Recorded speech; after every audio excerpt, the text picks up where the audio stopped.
Today we're going to use the materials that you see here to turn a smartphone or a tablet into a usable microscope. This is great in the classroom, especially if you don't have access to microscopes, which are expensive. This can be made fairly inexpensively.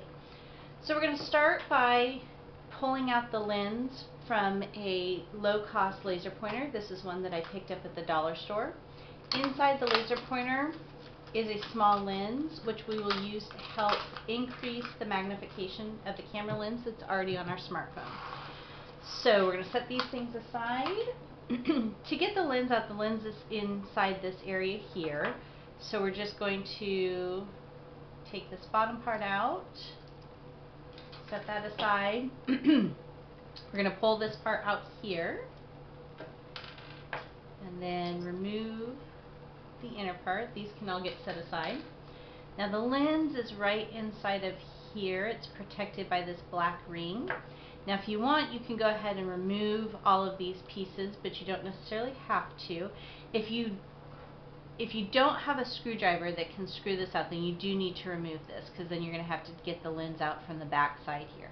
But if you do have a small enough screwdriver, which I have here, then you can easily unscrew that black ring that's holding the lens in place.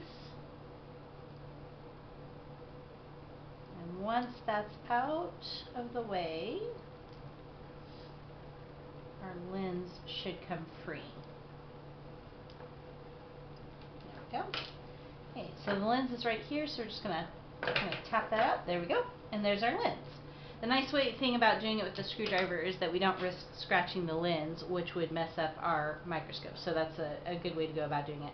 Now, if you do maintain a makerspace in your classroom, I would recommend holding on to these parts here. They can be used for all kinds of other things. You've got a light bulb and a circuit board, so lots of good things there. So I just set those aside for my makerspace later on. Now that we have the lens out, we're going to prepare a bobby pin, which will help to hold the lens in place on our smartphone. So what I'm going to do, put the lens here, is stretch out my bobby pin just a little bit. Our goal is to get the lens tucked snugly into this first little notch right here. If I do it the way it is right now, the lens is just going to pop out.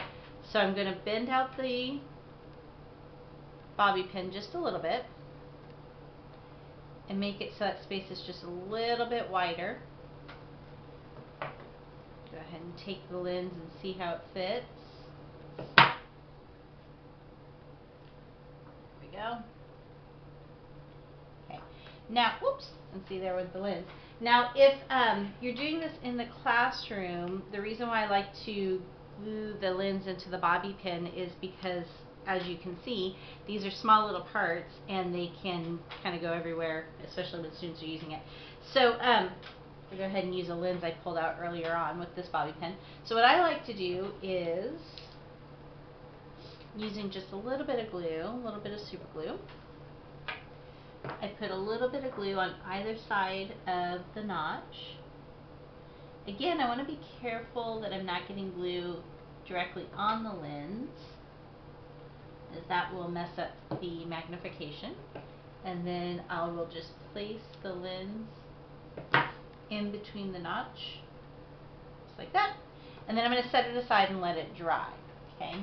So I happen to have another one here that is already dried from earlier. So once I have that situated, then I'm ready to put it onto my smartphone.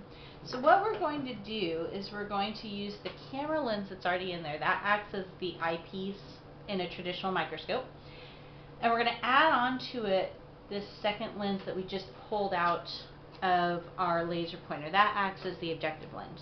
Now, in a traditional microscope, you would have 3 or 4 objective lenses so that you could change the magnification. Obviously, we don't have that with this type of microscope. So you use the zoom function on your camera app to be able to magnify to even greater levels. Now to hold this in place, I'm just going to place a little piece of masking tape on top.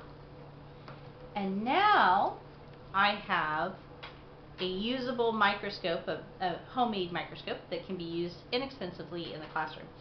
The other thing that you'll find that's missing from this, if we're comparing it to a traditional microscope, is that it doesn't have a focus lens. Now the purpose of the focus lens obviously is to bring the object into clear focus, but it does that by moving the stage up and down or moving the object closer or further away from the objective lens.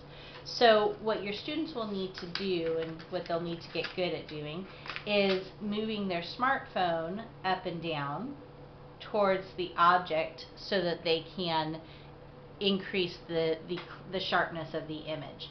The nice thing about using a device like this, besides the fact that it's inexpensive, is that your students can take pictures and they don't run into the problems of trying to see through the eyepiece, which can be difficult for a lot of students.